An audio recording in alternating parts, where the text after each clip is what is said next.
ইয়া রাসূলুল্লাহ, মুক্তির উপায় কি? বাঁচবো কিভাবে? পরিত্রাণের পন্থা কি? বলেন নাই দুনিয়ায় বা আখিরাতে। প্রশ্নটা ঢালাও ভাবে আছে, অতএব ঢালাও ভাবে দুনিয়া আখিরাত উভয়টাই এটার মধ্যে দাখিল। অর্থাৎ দুনিয়া আখিরাতে বাঁচবার উপায় কি, মুক্তির উপায় কি? নবীজি সাল্লাল্লাহু আলাইহি ওয়াসাল্লাম দুনিয়া আখিরাতের মুক্তির উপায় বাতলে দিলেন তিনটে আমলের মধ্যে। নাম্বার 1, আমসিক আলাইকা লিসানাক। উকবা, তোমার জবানকে, তোমার জিহ্বকে তুমি সংযত করো, এটিকে নিয়ন্ত্রণ করো, হেফাজত করো। এক কথায় জবানের সদ্ব্যবহার করো। জবানের যদি সদ্ব্যবহার হয়, জবান যদি নিয়ন্ত্রণে থাকে, তাহলে মানুষ দুনিয়াতেও শান্তি পায়, দুনিয়াতেও সে বেঁচে যায়। হযরত মাওলানা তারেক জামিল সাহেব দামাত বারাকাতুহুম পাকিস্তানের একজন বহুত বড় দায়ী, বড় আলিম। উনি বড় জনপ্রিয় একজন আলোচক সর্বমহলে, সাধারণ মানুষের মহলেও, আলেম ওলামাদের মহলেও বড় পরিচিত ব্যক্তিত্ব। খুব সুন্দর বয়ান করেন, গঠনমূলক আলোচনা করেন। উনি ঘটনা শুনিয়েছেন, একবার ওনার কাছে এক মহিলা আসলেন, এসে বললেন, হুজুর, আমার স্বামী বড় বদমেজাজি, খুবই খারাপ খারাপ আচরণ করে, আমাকে মারধর করে, আমি আর সইতে পারছি না, বহুত কষ্টের মধ্যে দিয়ে যাচ্ছি। উগ্র ভাব প্রকাশ করে, বদমেজাজ প্রকাশ করে, এসে মারধর করে। আপনি একটা তাবিজ দেন, যেন এই তাবিজ দিয়ে আমার স্বামী ভালো হয়ে যায়, আমার উপর যেন আর অত্যাচার না করে। তো যখন এই কথা বললেন,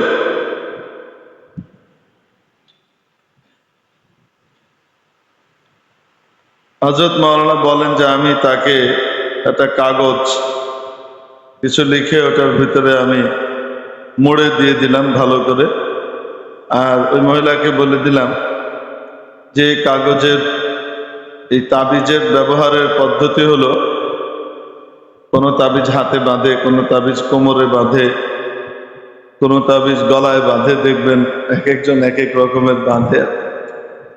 তো এটার ব্যবহারের পদ্ধতি হলো, যখনই আপনার স্বামী ঘরে ঢুকবে, ঘরে আসবে, সাথে সাথে এটাকে আপনি মাড়ির দাঁতের দুই পাটির মাঝে চেপে ধরবেন। যত জোরে চেপে ধরবেন, তত বেশি তাবিজের অ্যাকশন হবে।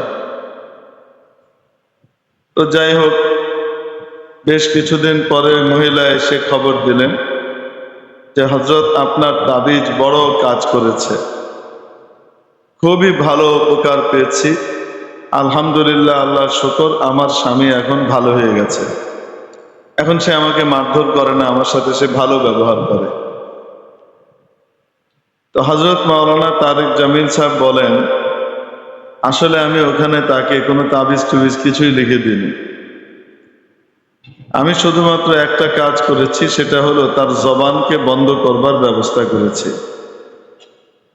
স্বামী যখন আসে, বাহির থেকে আসবার পরে মাথা টাথা এমনি গরম থাকে, বাহিরের গরম, যে বাসে চড়ে সেই বাসের গরম, লোকজনের ঘামের গন্ধ, আবার কাজের চাপ, এই সব কিছু মিলিয়ে টিলিয়ে মাথা এমনি একটু আউলানো অবস্থায় থাকে। আপনাদের এলাকায় মাথা আউলাচ্ছে, মানে মাথা এমনি একটু আনস্টেবল থাকে তার অবস্থা। ওই অবস্থায় ঘরে ঢোকার পরে কি হয়, সে একটা গরম করে কথা বলল, স্ত্রী চিন্তা করবে, এতক্ষণ পরে বাইরে থেকে এসে নাহক কথা একটা কয়ে দিল, তা আমি কি কম যাই নাকি? সেও আরেকটা জবাব দেয়, উনিও আরেকটা দেন, ইনিও একটা দেন, উনিও একটা দেন, এই একটা দেন। এরপরে এটা বাড়তে থাকে, একটা পর্যায়ে মুখ থেকে সেটা হাতে স্থানান্তরিত হয় আর কি। তো আমি মহিলার জবান বন্ধের ব্যবস্থা করে দিলাম। যদি জবানটা বন্ধ হয়ে যায় তাহলে এক পাশ থেকে স্বামী কতক্ষণ বল করবে? ব্যাটসম্যান নাই, তো বল করে উপায় আছে? কারে বল করবে? কেউই তো নেই। ব্যাটসম্যান আছে, ব্যাটও আছে, কিন্তু ব্যাটিং করে না, এ চুপচাপ খাড়ায় থাকে। যতই বল করুক না কেন, হে চুপ করে খাড়ায় থাকে। তো বোলার ক্লান্ত হয়ে যাবে না? উদাহরণটা আমি দিচ্ছি আর কি। আপনারা যেহেতু এই জমানার ক্রিকেট নিয়ে খুব ব্যতিব্যস্ত, তাই বললাম। এখন একতরফা ভাবে স্বামী কতক্ষণ করবে? তো দেখে যে স্ত্রী কোনো উত্তর দেয় না, কোনো রাগ করে না, কোনো সাড়া দেয় না। আরে আমার বউটা এত ভালো, আমি এত উল্টাপাল্টা কথাবার্তা বলতেছি, কিন্তু সে একটা উত্তর দেয় না। তো আস্তে আস্তে স্বামী কি হয়ে গেছে? তার উগ্র আচরণও ছেড়ে দিয়েছে, ভালো হয়ে গেছে এবং স্ত্রীকে ভালোবাসতে শুরু করেছে। তো এই যে ঘটনাটা ঘটলো কিসের কারণে? জবানের নিয়ন্ত্রণ এবং হেফাজতের কারণে। হাদিস শরীফের মধ্যে আছে যে কোনো ব্যক্তি যদি হকের উপর থাকে এবং হকের উপরে থাকা অবস্থায় কেউ তার সাথে ঝগড়া করতে আসে আর সে ঝগড়া এড়িয়ে যায়, মানে মনে করেন দুনিয়াবি বিষয়ে একটা জমি আপনার, আরেকজন এসে এটা নিয়ে দখল করবার জন্য উল্টাপাল্টা করে যাচ্ছে। তো এইখানে জমির হকটা কার? আপনার। আপনি যদি তার কথার উত্তর না দিয়ে চুপ করে থাকেন, এড়িয়ে যান, তো এটাকে মীরা বলে। তো কেউ যদি মীরা এড়িয়ে যায়, নবীজি সাল্লাল্লাহু আলাইহি সাল্লাম বলেন, আমি তার জন্য জান্নাতের একদম সেন্ট্রাল পয়েন্টে, জান্নাতের কলিজার ভিতরে একদম মিডল পয়েন্টে তার জন্য একটা বালাখানার ঘোষণা দিচ্ছি।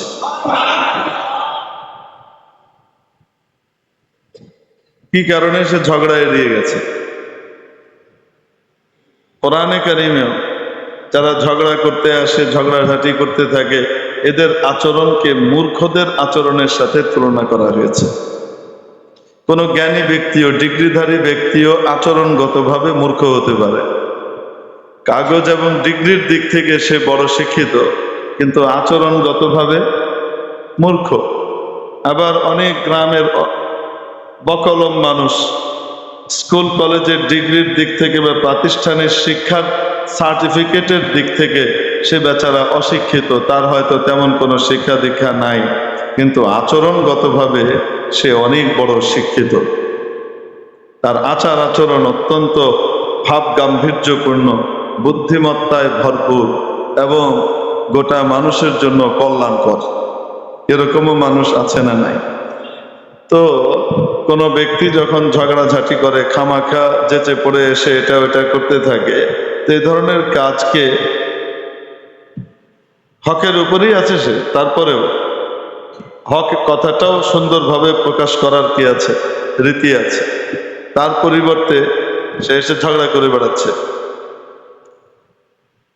গোয়ার তুমি করে বেড়াচ্ছে। তো এই ধরনের আচরণকে মূর্খের আচরণের সাথে তুলনা করা হয়েছে। আর এই সমস্ত ক্ষেত্রে বলা হয়েছে যে তুমি শান্তির বার্তা দাও, তুমি সালাম দাও, ঠিক আছে, খুব ভালো, আসসালামু আলাইকুম, আপনি যা বলছেন ঠিক আছে, আসসালামু আলাইকুম। তাই আমি ঠিক পেয়েছি মানে? আমি সবই কি ঠিক পেয়েছি নাকি? আচ্ছা ঠিক আছে, এটা যেটা বললেন এটাও ঠিক বলছে, আচ্ছা ঠিক আছে, আসসালামু আলাইকুম। আল্লাহর নেক বান্দা, কৃপা ধন্য বান্দা, আল্লাহ পাকের প্রিয় পাত্র বান্দাদের কিছু বৈশিষ্ট্য আল্লাহ রাব্বুল আলামিন সূরাতুল ফুরকানের মধ্যে বর্ণনা করেছেন। ইবাদুর রহমান, আল্লাহর নেক বান্দারা, আল্লাহর প্রিয় বান্দারা, রহমানের বান্দারা কি করে জানো? তাদের বৈশিষ্ট্য জানো? আল্লাযীনা ইয়ামশুনা আলাল আরদি হাওনা, যখন তারা পৃথিবীতে চলাফেরা করে তাদের চালচলনের মধ্যে নম্রতা ফুটে ওঠে, বড় নম্রতার সাথে চলে, অহংকারের ভাব প্রকাশ পায় না, অহংকার করে চলে না। ওয়ালা তামশি ফিল আরদি মারহা, সূরা বনী ইসরাঈলে আল্লাহ তাআলা বলেন, জমিনের মধ্যে খুব দম্ভের সাথে তুমি পদাচারণ করো না। পৃথিবীতে তুমি দম্ভের সাথে চলো না। কেন? তোমার এত দম্ভ, এত পাওয়ার যে তুমি পা দিয়ে মনে হয় যেন মাটি ফাটিয়ে ফেলবে, আমার জমিনকে তো তুমি ফাটাতে পারবে না। আর তুমি নিজেকে যতই বড় মনে করো, দৈর্ঘ্যের দিক থেকে, লম্বার দিক থেকে আমার সৃষ্টি পাহাড়কে ছাড়াতে পারবে না। বহুত বড় সৃষ্টি আমি করে রেখেছি, আমার জমিনও তুমি ফাটাতে পারবে না, তুমি যাই করো না কেন। তাহলে কিসের গর্ব, কিসের অহংকার, কি নিয়ে ঘুরে ফিরছ? একবার এক বুজুর্গ যাচ্ছেন, আর রাস্তা দিয়ে আরেকজন বড় শাহজাদা যাচ্ছেন। শাহজাদা প্রিন্স, তার সাথে চালা চামুন্ডও আছে, হাসিয়া বাইনা সতরও আছে, এরা সব যাচ্ছে একসাথে। এখন সবাই তো তাদেরকে দেখে রাস্তা করে দিচ্ছে এবং বিশেষভাবে অভিবাদন জানাচ্ছে, কিন্তু এই হুজুরের তার কাছ থেকে তো কোনো লেনা দেনা নেই। হুজুরদের লেনা দেনা কার সাথে? আরে বলেন না কেন? আল্লাহওয়ালাদের সম্পর্ক কার সাথে? তো যার সাথে আমার লেনা দেনা, তার সাথে আমার সম্পর্ক ঠিক রাখতে হবে। কে রাজা, কে বাদশাহ, কে ক্ষমতায় গেল, কে নামলো, তা দিয়ে আমাদের কি আয় যায়? এজন্য আলেম ওলামারা যে রাজনীতি করেন, কাউকে ক্ষমতায় বসাবার জন্যও না, কাউকে ক্ষমতা থেকে নামানোর জন্যও না। তাদের রাজনীতির উদ্দেশ্য হয় জনগণের অধিকার তাদের দুয়ার পর্যন্ত পৌঁছে দেওয়া। এক একজনের উদ্দেশ্য এক এক রকম হয়। কেউ রাজনীতি করছে জনগণের পকেট থেকে যা আছে সেগুলোকে নিয়ে সুইস ব্যাংকে পাচার করা, বেগম পাড়ায়, সাহেব পাড়ায় বাড়ি বানানো। আর কারো রাজনীতির উদ্দেশ্য হলো নিজের কাছেও যা আছে সেগুলোও দরকার হলে জাতির জন্য বিলিয়ে দাও। আকাশ পাতাল ব্যবধান। তো একই উদ্দেশ্যে, মনে করেন একই কাজ দুই ব্যক্তি করছে, উদ্দেশ্যের কারণে একজন আরেকজনকে নিজের নিয়তের উপর মনে করে। একটা পুকুর, বড় পুকুর, সেই পুকুরের ভোর 3টার দিকে, ভোর রাতে এই পাশে একজন এসছে অজু করছে, ওই পাশেও একজন এসছে। তো উনি এখান থেকে মনে করছেন ওই দিক থেকে বসে, আমি তো জানতাম এই এলাকায় চোর আমি একটাই আছি, এখন থেকে আরেকটাও পাওয়া গেছে, আমার বিয়েতে বাঘ বয়াইতে আইছে, এই চোররে ঠেকাইতে হবে। আর ওই পারের যিনি হাত মুখ ধুচ্ছেন, উনি অজু করছেন আর চিন্তা করছেন, আহা, শুধু আমি আল্লাহর দরবারে তাহাজ্জুদ পড়বার জন্য উঠে এসেছে এই রাত্রে তা নয়, এই এলাকায় আরো কত তাহাজ্জুদওয়ালা নেককার মানুষ আছে আমি জানিও না, আল্লাহর কত নেক বান্দারা আছে। এ ওরে মনে করতেছে চোর, আর ও এরে মনে করতেছে। এখন যে যে নিয়তে রাজনীতি করে, সে নিয়তের কারণে সে, হুজুররা যখন রাজনীতিতে নামে তখন বলে, হুজুর আপনারা মসজিদ মাদ্রাসা নিয়ে থাকবেন, আপনারা ভালো কাজ নিয়ে থাকবেন, এই রাজনীতিতে আপনারা কেন নামছেন খামাখা? আরে কয় কি কয় না? কারণ সে মনে করে যে হুজুর এটা তো চুরি চোরটার জায়গা, আমরা তো চুরি চোরটামি করি, এই হুজুর আইলে হেও তো চোর হয়ে যাব, আমার চুরির ভিতরে ভাগ পড়বে, তার চাইতে এই চোর হওয়ার দরকার নেই। আর এদিকে হুজুররা বলতেছে আপনারা রাজনীতি করেন, বেশি বেশি করে করেন, আজীবন ক্ষমতায় থাকেন, আমাদের কোনো আপত্তি নাই, কিন্তু আল্লাহ আল্লাহ রসুলের তরিকায় করেন, নিজের জন্য জান্নাতের আসনটা পাকাপোক্ত করেন। তো প্রিয় উপস্থিতি, এই জন্য বলছিলাম আলেম ওলামার, আল্লাহ ওয়ালাদের কে ক্ষমতায় আছে না আছে, কে বাহাদুর আর কে কি, এগুলি দিয়ে তাদের কিছু আসেও না যায়ও না। তা আল্লাহ ওয়ালা হেঁটে যাচ্ছেন, তো বুজুর্গও আসতেছেন। তো বুজুর্গের যেহেতু শাহজাদার সাথে কোনো লেনা দেনার কিছু নাই, এই জন্য উনি স্বাভাবিকভাবে চলে যাচ্ছেন। না বস্তার বরসাওয়ারাম, না বস্তার জেরে বারাম, না বস্তার বরসাওয়ারাম, না বস্তার জেরে বারাম, না খুদাবন্দে রাইয়াত, না গোলামে শাহরে আরাম। আদর শেখ সাদি রহমতুল্লাহ আলাইহি অদ্ভুত কথা বলে। তো যাই হোক, এই বুজুর্গ যাওয়ার সময় তার দিকে যেহেতু ভ্রুক্ষেপ করে নাই, এখন শাহজাদার খুব খারাপ লেগেছে। হ্যাঁ, আমাকে সবাই এরকম করে করছে, আর সে দম্ভ ভরে হেঁটে চলছে। বলছে আপনি আমাকে চিনেন? তো আল্লাহ আল্লাহ বুজুর্গে বলছেন, হ্যাঁ চিনি বই কি, চিনবো না কেন?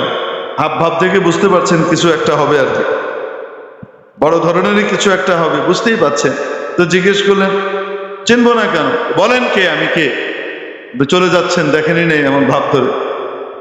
উনি বললেন, ক্বাবলাল বিলাদাতি কুনতা নুতফাতান, জন্মের আগে আপনি ছিলেন একটা, আপনার প্রথম জীবনের সূচনা হলো নাপাক পানির ফোঁটা। ওয়ালান তাহমিলুল আযিরা, আর এখন 1.5-2 কেজি পায়খানা আর প্রসাবের টাঙ্কি হিসেবে ঘুরে বেড়াইতেছেন, পায়খানা আর পেশাব বহন করে বেড়াচ্ছেন দুনিয়াতে থাকা অবস্থায়। আর কিছুদিন পরে হবেন উকলাতা দুদা, কীট পতঙ্গের খোরাকে পরিণত হবেন যখন কবরে যাবেন। চিনব না কেন? আগে নাপাক পানির ফোঁটা ছিলেন, এখন হাগামুতার টাঙ্কি, আর কিছুদিন পরে কি হবে? কীট পতঙ্গের খোরাক। তো আল্লাহ বলার ভিতরে এমন ইখলাস ছিল এবং বলার মধ্যে এমন হৃদয়ের অভিব্যক্তি এত অদ্ভুত ছিল যে ওই শাহজাদার দিলের মধ্যে আসর করেছে। শাহজাদার দিলের মধ্যে আসর করেছে এবং উনি কান্নাকাটি শুরু করেছেন, বললেন, আমাকে আরেকটু নসিহত করেন, এরকম নসিহত আমাকে কেউ করে না, সবাই তো খালি তেল আর তালি মারে, কিছু নসিহত করে। এজন্য যখন কোনো ব্যক্তির দিল তৈরি হয়ে যায় আর সে আল্লাহওয়ালার সোহবতে গিয়ে নিজেকে আল্লাহওয়ালা বানিয়ে ফেলে, আল্লাহর রঙে নিজেকে রঙিন করে, সিবগাতাল্লাহ ওয়া মান আহসানু মিনাল্লাহি সিবগা ওয়া নাহনু লাহু আবিদুন। আল্লাহর রঙে রঙিন হও, আল্লাহর রঙের চেয়ে উত্তম আর ভালো রং আর হতে পারে না। আল্লাহর রঙে রঙিন হও। আল্লাহর রং কোনটা? যে রঙে আল্লাহ তোমাকে রাঙাতে চান সেই রঙে রঙিন হও। সেই রং যদি চাও আমার রসুলের দিকে তাকাও, আমার রসুলের সুন্নতকে নিজের জীবনে নিয়ে আসো, তাহলে আমার দেওয়া রঙে তুমিও রঙিন হয়ে যাবে, নিজেকে রাঙাতে পারবে। কুল ইন কুনতুম তুহিব্বুনাল্লাহ, বলে দেন ও নবী, যদি তোমরা আল্লাহকে ভালোবেসে থাকো, ফাত্তাবিউনি, তাহলে আমি রসুলের পরিপূর্ণ অনুসরণ করো। ইউহিব্বুকুমুল্লাহ, আল্লাহ তোমাদেরকে ভালোবাসবে। সুন্নতের রঙে নিজেকে রঙিন করা, এটা আল্লাহর দেওয়া রং। যখন আল্লাহ ওয়ালার সোহবতে কেউ যায় আর গিয়ে নিজের দিলকেও আল্লাহর ইশক মহব্বতের রঙে রঙিন করে, নিজের জাহের বাতেন বাহির ভেতর দুটাকেই সত্যিকারের মানুষে রূপান্তরিত করে, যখন এই অবস্থা হয় তখন আজদিল রেজাত বরদিল খেজাত, তখন দিল থেকে কথা বের হয় আর আরেকজনের দিলের মধ্যে গিয়ে কি করে? আঘাত করে। তখন ক্রিয়াশীল হয়। এখন বয়ান আর ওয়াজ অনেক হচ্ছে, এত বয়ান ওয়াজে আসর কম হয়, তার অনেকগুলা কারণের একটা কারণ তো হলো এই, যারা ওয়াজ শুনে এরা আগে হারাম কাজ কম করত, হারাম কম খাইতো, শরীরের রক্তের ফোঁটার ভিতরে হারামের ভাগ কম ছিল, এখন হারাম ভর্তি,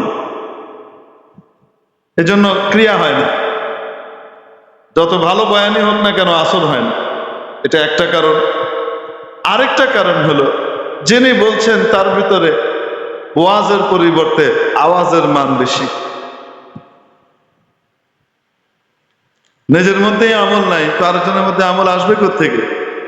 ওয়াইজা খুদ জলওয়া বর মেহরাব মিম্বার মিখুনাত, ওয়াইজা খুদ জলওয়া বর মেহরাব মিম্বার মিখুনাত, চুবা খলওয়াত মেরা সদ আকার দিগার মিখুনাত, ওয়াইজা বিসিয়ার লেকিন বা আমল আজ বস কে কম, দরগুলিস্তা লালাহার রোয়া দোলে বাবু কে কম।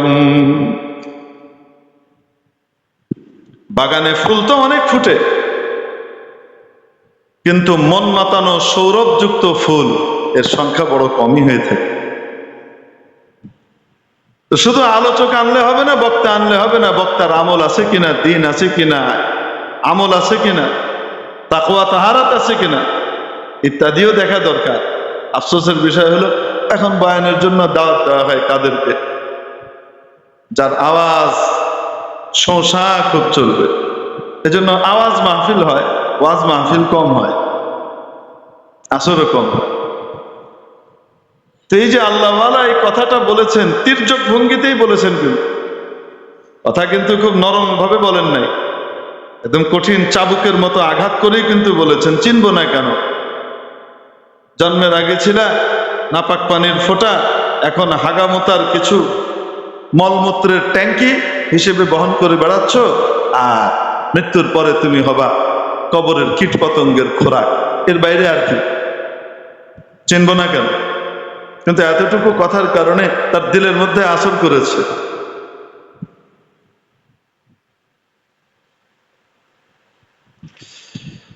আসর কেন করেছে? আল্লাহর ইশক এবং মহব্বত দিলের মধ্যে আছে, আর উদ্দেশ্য তাকে খোঁচা মারা নয়, তার হেদায়েত করা।